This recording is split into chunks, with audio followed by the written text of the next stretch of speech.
Hola, ¿qué tal? Buenas tardes. Mi nombre es Fabio. Bienvenidos a mi canal de YouTube. Gracias por pasar por mi canal de YouTube. Espero que puedas ver este video. Espero también que todos estén muy bien y que hayan pasado un feliz año nuevo. Todavía estamos en los primeros días del año nuevo y es sábado 2 de enero de 2016. Este es un video que yo había querido hacer ya hace relativamente poco tiempo, hace varias semanas, en el mes de diciembre, que haya sido el último video. Me hubiera gustado que fuera así, pero por muchas razones no se pudo. Bueno, en cualquier caso ya lo tengo aquí, como puedes leer en el título de este video. Voy a hablar sobre este libro que se llama La prueba del cielo, el viaje de un neurocirujano a la vida después de la vida, del doctor Eben Alexander. En la parte de atrás del libro podemos encontrar la foto del doctor Eben Alexander. El doctor Eben Alexander es un médico neurocirujano que fue profesor durante 15 años en la Escuela Médica de Harvard. También ha trabajado en el hospital Brigham y Women's, en los hospitales Children's, en la Escuela Médica de Harvard. Tiene su página web, ha publicado este libro que durante varios meses estuvo en la lista de los libros más vendidos. Fue el número 1 de la lista del bestseller en el New York Times. Así que mucha gente compra ese libro, se han hecho varias ediciones y demás. El doctor Eben Alexander tiene varios vídeos en YouTube. Solo un pequeño tanto por ciento de esos vídeos han sido traducidos, ya sea doblado o subtitulado al español. Pero si sabes inglés puedes tener un mayor acceso a la información, ¿no? Este es el libro que yo tengo, lo compré en el 2014. Es de Editorial Planeta. Como sabéis, Editorial Planeta tiene varios sellos editoriales. Dependiendo del contenido del libro, de lo que se va a publicar, pues va a quedar incorporado en tal o cual sello. En este caso, estos temas se publican en Diana, que es este que yo tengo, pero también se publicaron en Zenith. Hace poco fui a buscar un libro del doctor Eben Alexander, que me enteré que también había escrito, que se llama El mapa del cielo. Solo he leído las primeras páginas de ese libro, que me pareció también muy interesante, que las puedo encontrar disponibles en Amazon.com, en la página de Amazon.com. Voy a dejar en la descripción de este video varios enlaces de páginas, de videos y demás, para los que quieren, acerca de todo lo que estoy diciendo, para los que quieren tener una mayor información. El libro es relativamente pequeño, no es muy grande, no es difícil de leer, excepto por algunos términos médicos y por algunas explicaciones un poquito complicadas para los que no somos especialistas en esto. Pero creo que eso en cierto sentido es algo positivo también, porque ayuda a la persona que está interesada a que investigue más acerca de ello y a que busque más información para poder entender sobre este tema. El libro tiene 270 páginas aproximadamente, pero también tiene agradecimientos, índice onomástico, bibliografía y demás. Sería un menos de 250. No voy a contar toda la experiencia del doctor Eben Alexander, pero sí voy a dejar muchos enlaces en la descripción del vídeo. Lo que voy a hacer es algo un poco diferente, y no todo lo que quisiera decir con respecto a esto lo voy a poder decir en este vídeo, porque evidentemente cuento con tiempo limitado para ello, y por lo tanto no va a ser posible. Pero ya que dicho lo que he dicho, pues quiero informar también que este no es el único vídeo sobre este tema, que sería las experiencias cercanas a la muerte, que yo voy a hacer. Voy a estar hablando más adelante acerca de otros libros también que tratan sobre este tema, ¿no? Pero entonces vamos a empezar. A mí la verdad que me sorprendió bastante, porque el tema de las experiencias cercanas a la muerte es algo que, como dice el mismo doctor Eben Alexander, hoy se cuentan por millones. Y de hecho yo mismo, en mi propia familia, he escuchado muchos relatos, no muchos, pero sí algunos en mis propios familiares, que han pasado por un periodo de inconsciencia y demás, que han relatado que han visto cosas. A saber, esto de un túnel y una luz al final del túnel. Otros dicen haber visto un puente, haber cruzado el puente o no cruzar el puente, haber también encontrado con sus seres queridos o haber visto a sus seres queridos. El término ver o el verbo ver aquí es aproximativo, no es que veas realmente como vemos aquí los objetos a través de nuestros ojos, sino que es más bien una especie de conocer las cosas directamente, ya que no a través de los sentidos, porque no hay sentidos, solo la conciencia de... Bueno, es un poco más difícil explicar esto, pero vamos a hablar sobre esto un poco más adelante. Bueno, también haber visto seres a los que después se identifican con ángeles, o haber visto o haber hablado con el mismo Dios. Entonces esto es bastante interesante, pero también me pareció muy curioso. Seguramente de muchos de los que están viendo este vídeo han escuchado esto, ya sea de terceros o de personas cercanas, pero a mí me pareció bastante curioso que yo pregunté a un par de compañeros de mi facultad en la universidad acerca de esto, y me dijeron que nunca habían escuchado hablar acerca de esto, y que, para ser honesto, pues tampoco estaban interesados, no tenían ningún interés. Bueno, y así es. En el libro, el doctor Eben Alexander menciona la historia de un hombre, después de un hombre llamado George Ritchie, que, bueno, se cuenta su historia en un libro que publicó el doctor Raymond Moody, que fue el que acuñó el término de experiencia cercana a la muerte. En el libro publicado en 1975, que se llama Life After Life, la traducción sería Vida después de la vida. Pero ¿cuál es la historia con George Ritchie? Bueno, George Ritchie es un hombre que era un estudiante de medicina. En el año 1943 este hombre falleció a causa de una neumonía doble. Tenía fiebre muy alta y opresiones muy fuertes en el pecho. La penicilina en ese tiempo no era algo de uso habitual como lo puede ser el día de hoy, ¿no? Así que el médico dictaminó su muerte y lo cubrió como una sábana. Pero había un enfermero que no estaba de acuerdo, que no podía permitir, se vio tan afectado por la muerte de este estudiante de medicina, y él no podía permitir que un estudiante de medicina muera, y eso lo llevó a persuadir al médico para inyectarle una dosis de adrenalina, una inyección de adrenalina cerca del corazón, y de esta forma pues lo hicieron, y el hombre George Ritchie resucitó. Y él, pues al principio era muy difícil, incluso un poco abrumador, contar su experiencia, relatar todo lo que había vivido, porque él había pasado 9 minutos fuera de su cuerpo físico y había afirmado que había visto un túnel, una luz, al final del túnel había sentido una paz y un bienestar difícil de explicar, y que también había visto un ser de luz al que había identificado como Jesús. Bueno, al final él escribió un libro. El libro de George Ritchie se llama Return from Tomorrow, que sería la traducción algo así como Regreso del futuro. Y bueno, y cuando este hombre que había resucitado después terminó de estudiar, fue doctor en psiquiatría, y empezó a dar muchas conferencias acerca de esto en muchos lugares.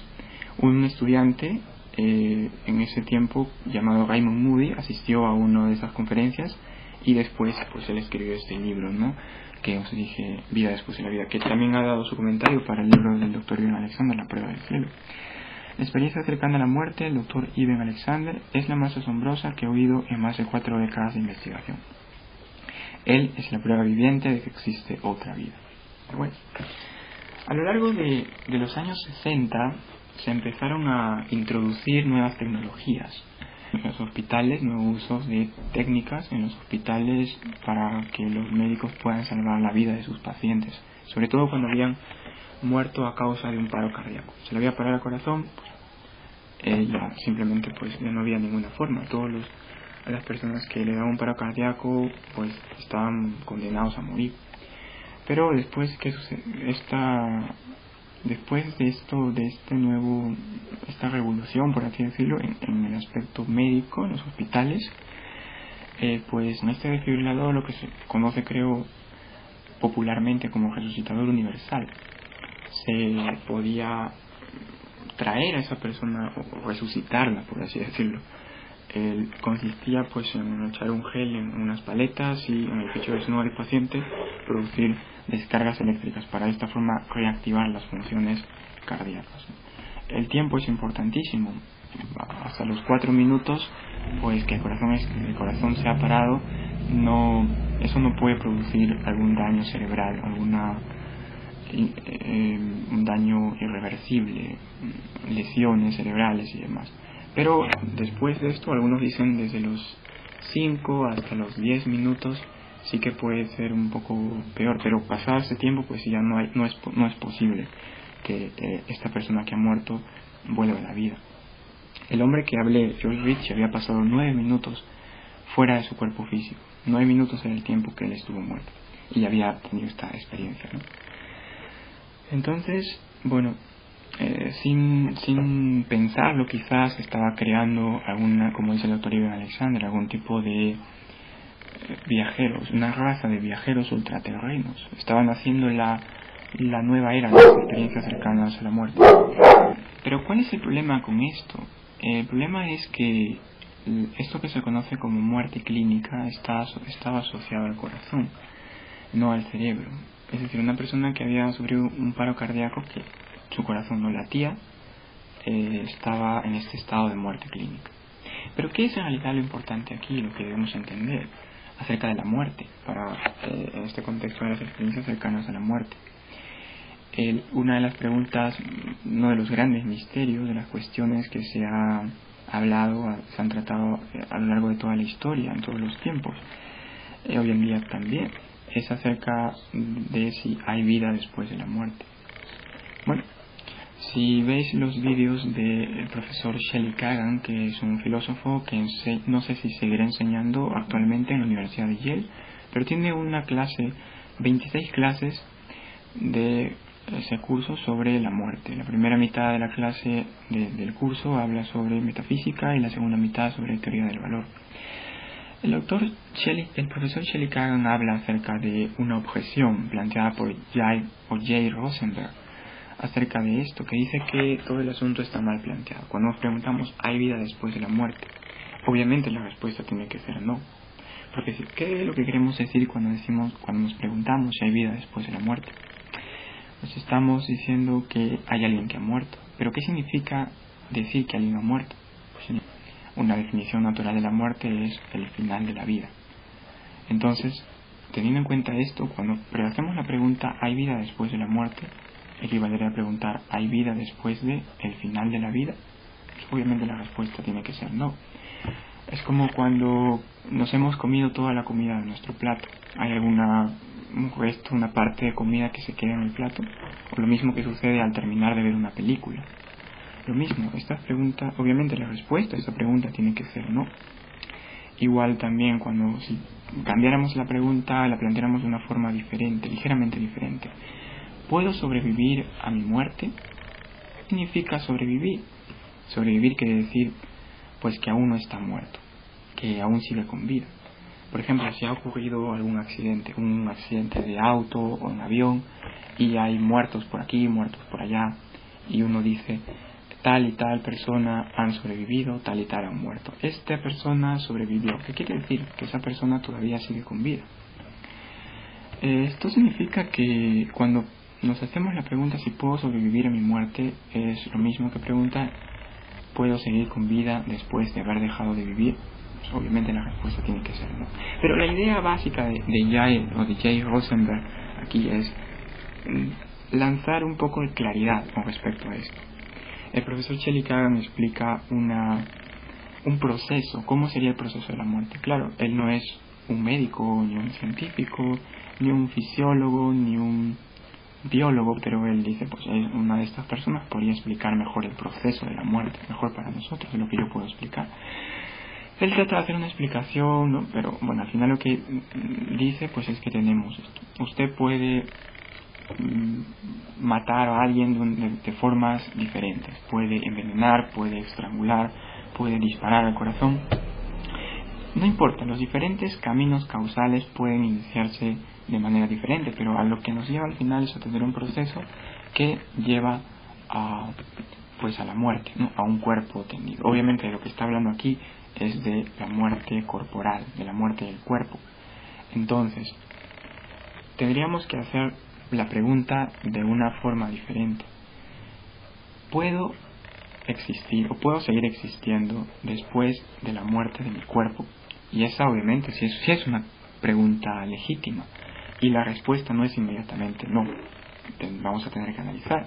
Porque la respuesta va a depender de lo que somos, de cómo estamos hechos o de cómo estamos construidos, de cuáles son nuestras partes, de cuál es nuestra naturaleza, la naturaleza de la persona. Pero bueno, entonces aquí se plantean dos visiones, que no son las únicas, pero el profesor Shelley Kagan dice que son las más importantes y las que para el propósito de su clase la va a tomar en cuenta, que sería la visión dualista, en el cual una persona es una unión de un cuerpo, que es algo físico, y de un alma, que no es algo físico, sino que es algo inmaterial. Pero después dice que en un sentido estricto una persona no es necesariamente esta unión. Estrictamente hablando, una persona sería un alma. Pero bueno, no vamos a entrar en ello.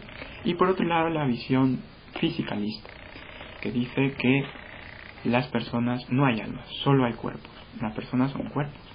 Pero claro, no son el mismo tipo de cuerpo como lo sería una tiza o un teléfono móvil o cualquier otra cosa, sino que son cuerpos capaces de hacer cosas asombrosas, capaces de pensar, capaces de reflexionar, capaces de comunicarse, de enamorarse, de reflexionar acerca de la muerte, de desarrollar cálculos complejos, de componer poesía, de hacer o desarrollar matemáticas o lo que sea. O sea, es un cuerpo de un tipo diferente que los demás. Pero aquí tenemos esas dos visiones. Y luego pues vamos a ver, existen, o mejor dicho, ¿cuál de las dos posturas es la que debemos creer? ¿En cuál de estas debemos creer? ¿Cuál es la más razonable creer? Entonces aquí se lanzan un montón de argumentos para creer que existe realmente un alma y por lo tanto tener razones para creer que la visión dualista es verdadera o es la correcta. O quizá la más plausible que podemos creer. O si por el contrario no ofrece una buena prueba y lo hace más bien la visión fisicalista. Pero bueno, ese sería otro tema.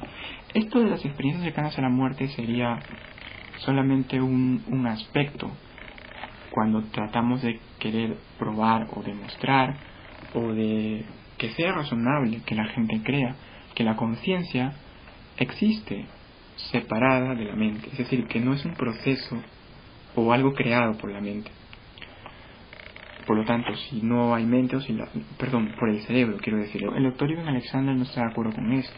El ejemplo que él pone, y él antes, obviamente, que sí creía en esto, es decir, no creía que pudiera existir una experiencia más allá, porque si no tienes un cerebro funcional, no puedes ser capaz de producir esa conciencia, por lo tanto no puedes tener ninguna experiencia cercana a la muerte, ni haber visto, ni experimentado tales cosas.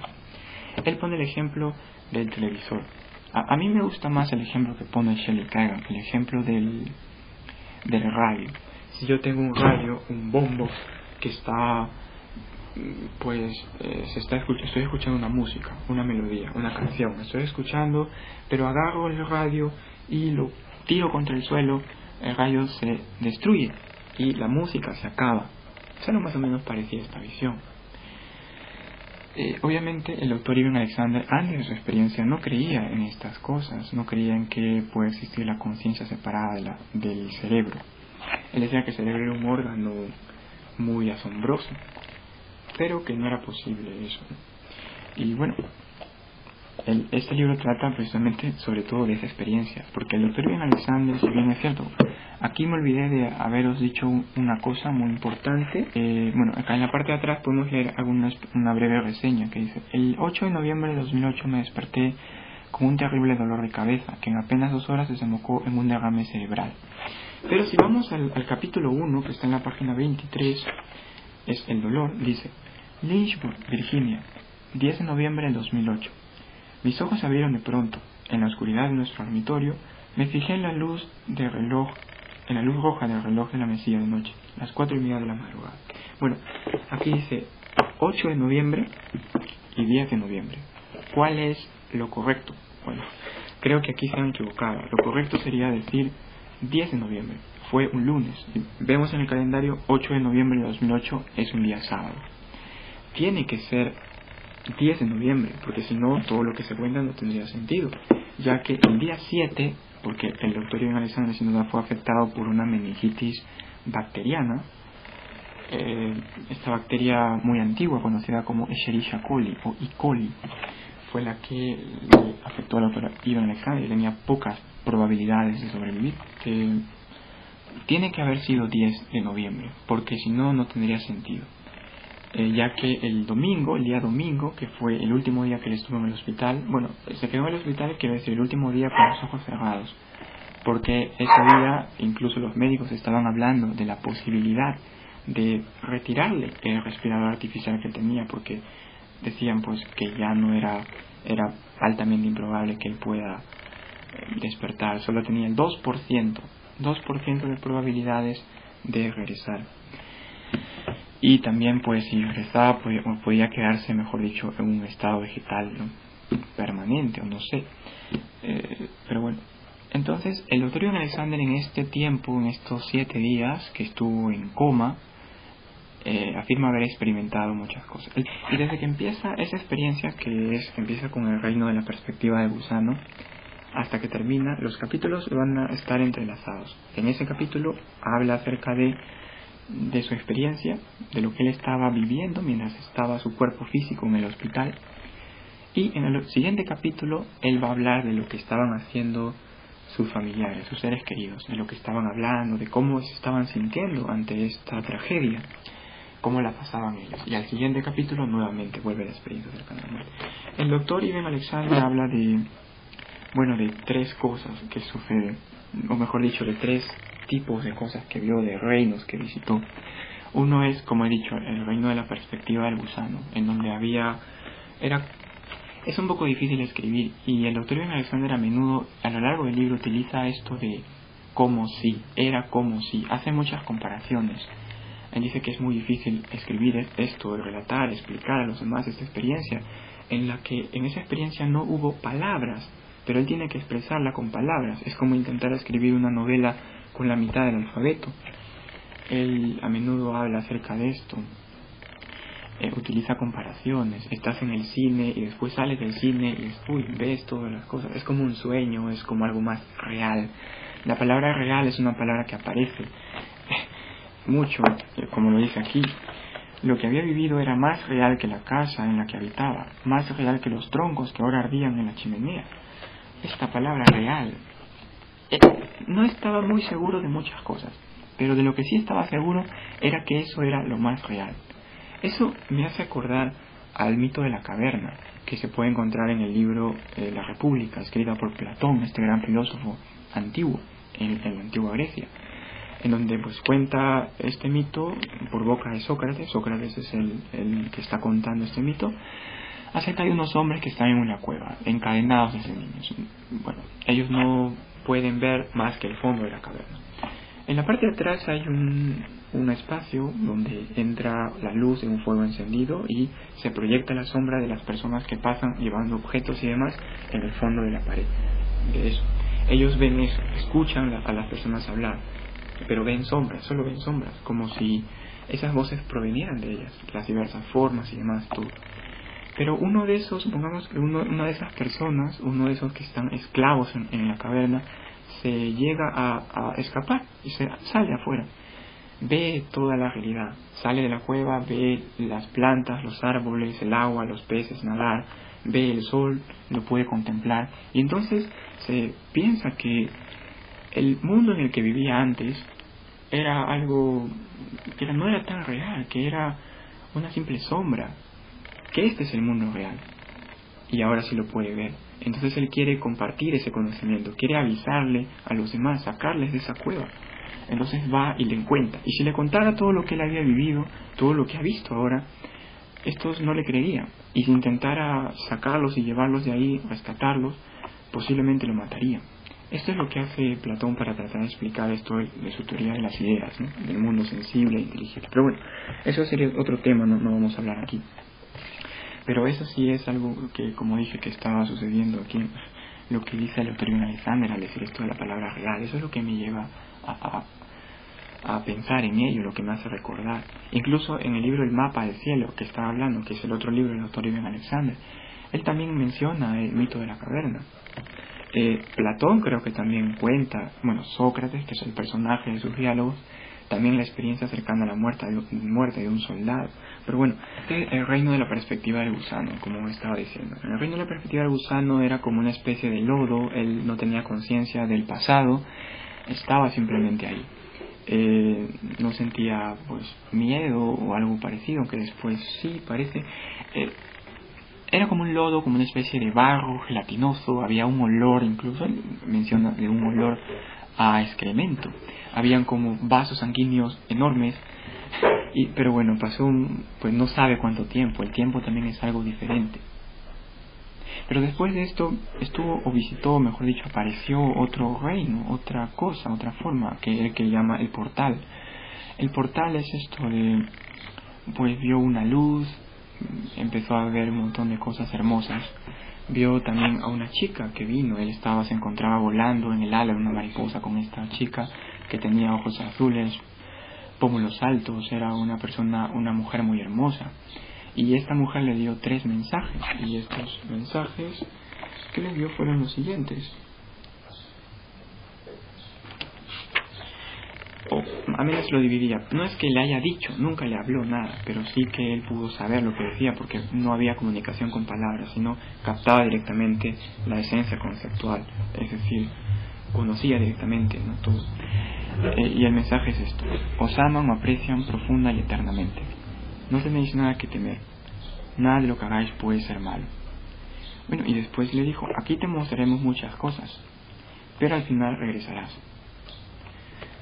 Él miraba como que cuando estaba volando, como que había un paisaje, o era la tierra, pero al mismo tiempo no lo era. Miraba niños jugando, personas muy felices, saltando y demás. También miraba perros jugando, saltando, y todos estaban muy felices. El amor, el bienestar, la paz que se podía sentir en eso. Es algo muy curioso que casi todas las personas que relatan haber tenido experiencias cercanas a la muerte, después cuando vuelven dicen que, es decir, esto tiene un efecto positivo en su vida, de tal forma que llega a cambiar radicalmente la forma en cómo vivían estas personas antes.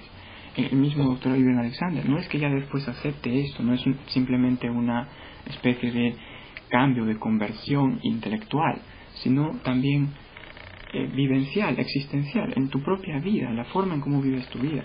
El doctor Ibn Alexander, se puede ver eso, y en otros libros también yo lo he visto, lo he leído. Ese sería el segundo, sobre el portal. Antes de su experiencia, el doctor Ibn Alexander se había preguntado acerca de la posibilidad de si existe o no un Dios. Pero la respuesta a esto había sido no. Eso también se puede entender, o se puede, mejor dicho, leer en el libro cuando él habla acerca de su familia. Sus padres, con el que él había vivido, no eran sus padres biológicos, él había sido adoptado. Y sus padres biológicos lo habían tenido cuando todavía eran adolescentes, y ellos no tenían los medios, los recursos suficientes para criarlo, para educarlo. Por lo tanto, lo dieron en adopción. Y sus padres, después los otros fueron los que adoptaron, y ellos también habían adoptado a otra, a su hermana, que también era adoptada, pero luego habían tenido hijos.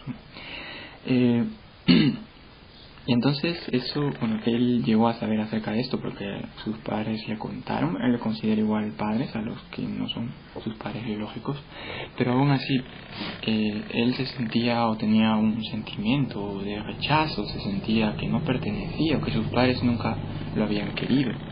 Y al preguntarse sobre la existencia de un Dios, de un ser todopoderoso, de un Padre amoroso que nos ha creado a su imagen y semejanza, como un acto del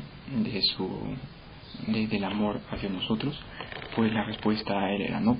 Este tema más salió cuando él tenía, su hijo menor, llamado Bone, le había hablado acerca de que tenía que hacer una tarea sobre árboles genealógicos y este tipo de cosas. Así que él había dicho que se había comunicado con el hospital, pero que nadie sabía nada acerca de eso.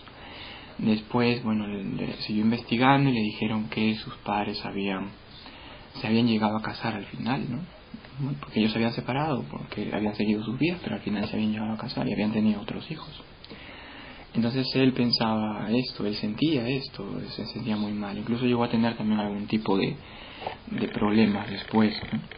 Pero al final llegó a superarlos. Sabía que de la existencia de una hermana que había fallecido. Él nunca la había conocido, pero había fallecido. Después ya pudo saber y pudo entender realmente lo que pasó con sus padres, cómo fue, su madre le contó. Todo lo que le contó es algo incluso bastante conmovedor, ¿no? Incluso a mí mismo me conmovió bastante lo que cuenta su madre acerca de cómo fue el momento en cuando tuvo que dejarlo en el hospital y tuvo que irse y ya no verle nunca más. Cambiaban los nombres a los niños y la fecha de nacimiento para que nadie sepa después, de alguna forma como protección o algo así. Y fue muy difícil también para ella. Pero bueno, al final la respuesta del doctor Ivan Alexander seguía siendo que no. Bueno, esa respuesta iba a cambiar después, iba a cambiar radicalmente cuando le sucediera lo que le sucedió, cuando tuviera esa experiencia. El otro reino, la otra cosa o especie de área, no sé, que vio en su experiencia cercana a la muerte es lo que él ha llamado el núcleo, ¿no? Y ahí fue donde pudo ver a Dios, ¿no? Por así decirlo, aunque él no usaba la palabra Dios, mejor dicho, era como, bueno, escuchaba melodías, la melodía giratoria del portal y demás, pero el sonido que él trajo de vuelta era la palabra Om, por eso usó el pronombre Om para referirse a Dios. Pero él decía que al hablar con la gente tiene que usar el término Dios, ¿no? Porque así es como a lo largo de los siglos las personas han llamado a ese ser creador de todo el universo, de todo lo que existe. Pero bueno, en cualquier caso, el doctor Ivan Alexander al principio, cuando había regresado de su experiencia, cuando despertó, abrió sus ojos en el día 7, ese día domingo, cuando los médicos ya habían dado por hecho que no se iba a recuperar, casi así, iban a retirarle el respirador artificial, y otro Alexander despertó, pues todavía no estaba su lenguaje, no había sido recuperado totalmente, hablaba cosas sin sentido, todavía estaba viviendo imaginaciones en su mente, ilusiones que había experimentado cuando volaba, cuando él era más joven, que había tenido saltos en paracaídas y demás, y también cuenta en el prólogo acerca de eso, ¿no? Muy interesante. Pero bueno, al final pudo recuperar esto y le llevó también bastante tiempo para recuperar todos los conocimientos, todo lo que había aprendido durante esa larga carrera en estudios, en neurociencia y acerca de todos estos temas, ¿no? Pero finalmente lo pudo hacer. Y le contó a su hijo, Ivan IV, al hijo mayor, la experiencia que él había tenido. Y su hijo le dio un consejo, le dijo que si él realmente quería ayudar a los demás y quería que su testimonio tenga un valor científico, lo menos que tenía que hacer era leer las cosas que los demás habían escrito acerca de ese tema. Que primero lo que tenía que hacer era escribir todo lo que podía escribir, todo lo que pueda recordar, y después de eso recién ya leer lo demás y comparar. Y eso precisamente fue lo que hizo el doctor Ivan Alexander. Al hablar después con sus colegas neurocientíficos, neurocirujanos, pues estaban tratando de explicar cómo con base en el cerebro se puede explicar esto. Claro, por ejemplo, el profesor Shelley Kagan, del que había hablado hace un momento, de la Universidad de Yale, no estoy seguro si actualmente seguirá enseñando en la Universidad de Yale, pero bueno, había hablado en ese curso de filosofía acerca de la muerte. En la clase número 5 había hablado acerca de las experiencias cercanas a la muerte, pero no lo había hablado, no había adentrado, profundizado en este tema. Simplemente había mencionado y había explicado también que esto no, es decir, no es un buen argumento para poder postular la existencia de las almas, ya que según el modelo, el método que le estaba siguiendo, inferencia la mejor explicación, eso se puede explicar de una forma exitosa con base en el cerebro, que puede crear este tipo de conciencia, ¿no? Ahora, aquí, bueno, hay varias posiciones, ¿no? No creo que la fisicalista, la dualista, bueno, hay un montón de posiciones, no quiero decir que solo hay dos, los que creen y los que no creen, sí, pero hay también creen de una forma diferente y demás.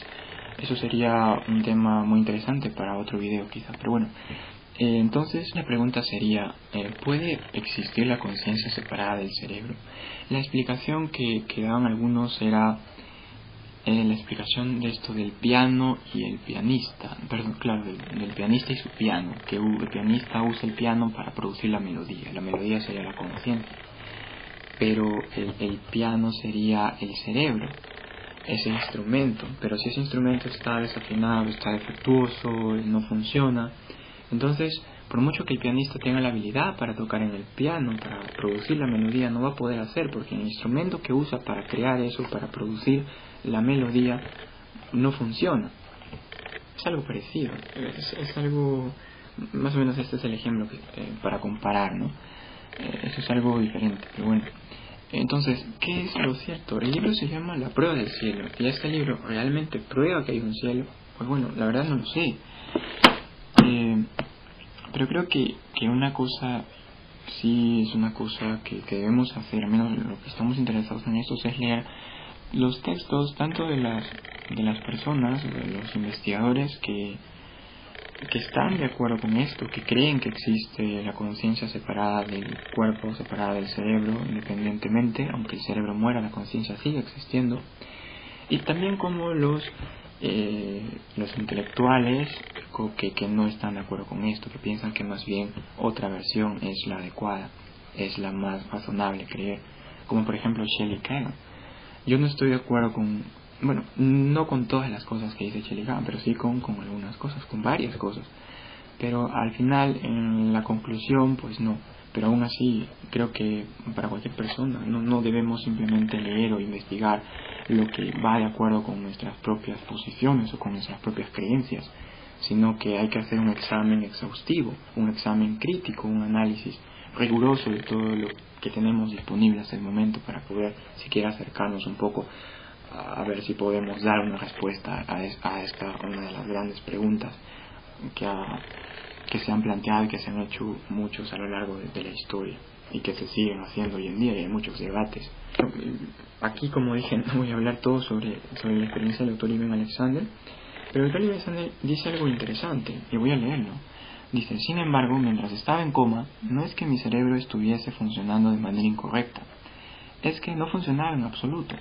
La parte de mi mente que, según me habían llevado a creer años de formación médica, era la responsable de recibir el mundo en el que vivía y me movía, captarlo a través de los sentidos y darle forma convirtiéndolo en un universo dotado de sentido, esa parte estaba dormida, desactivada, a pesar de lo cual yo había estado vivo y despierto, plenamente despierto, en un universo caracterizado por encima de todo por el amor, la conciencia y la realidad. De nuevo esa palabra. Sencillamente, para mí, esta era una verdad indiscutible, tan perfectamente constatada que me dolía.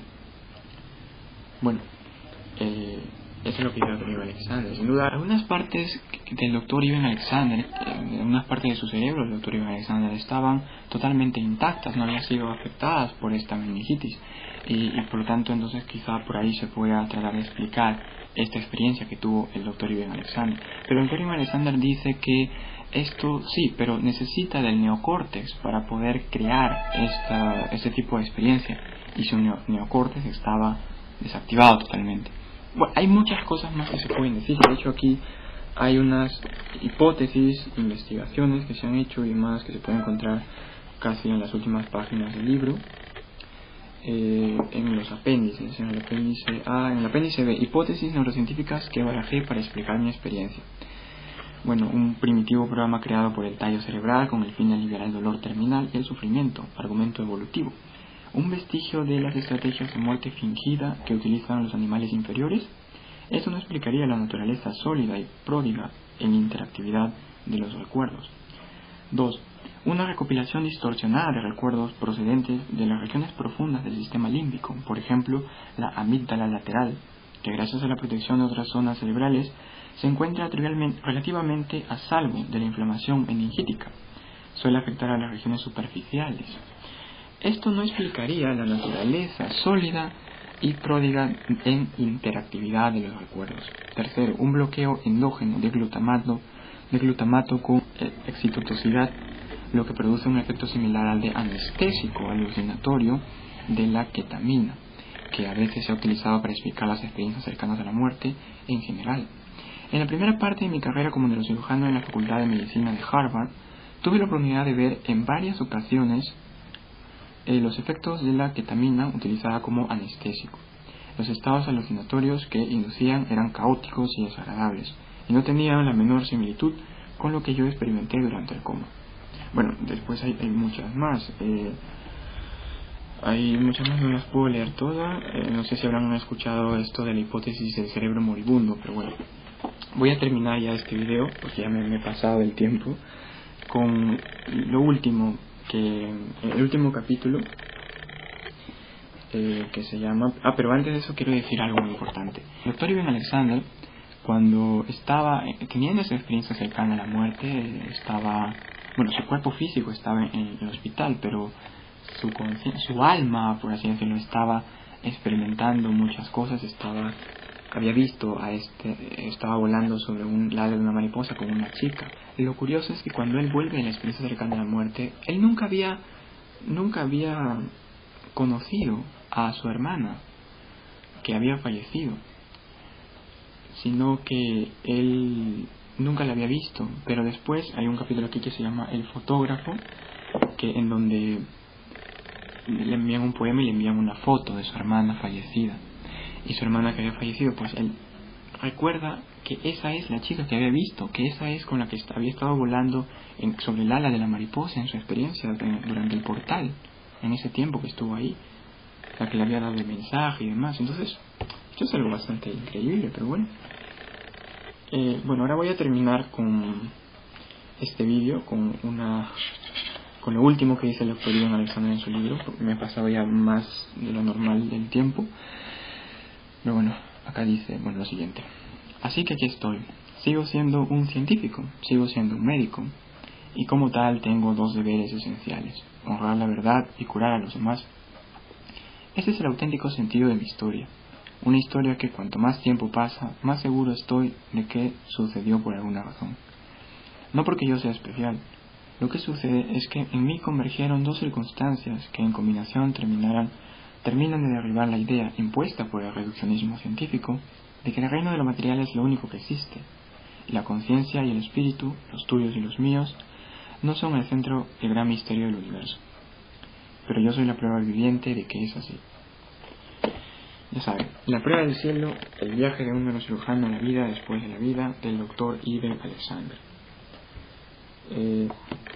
Ya os explicaré muchas más cosas acerca de esto en otros libros más adelante, en videos posteriores, y también seguir con los otros proyectos que tengo en mente, que he estado desarrollando también en los videos anteriores.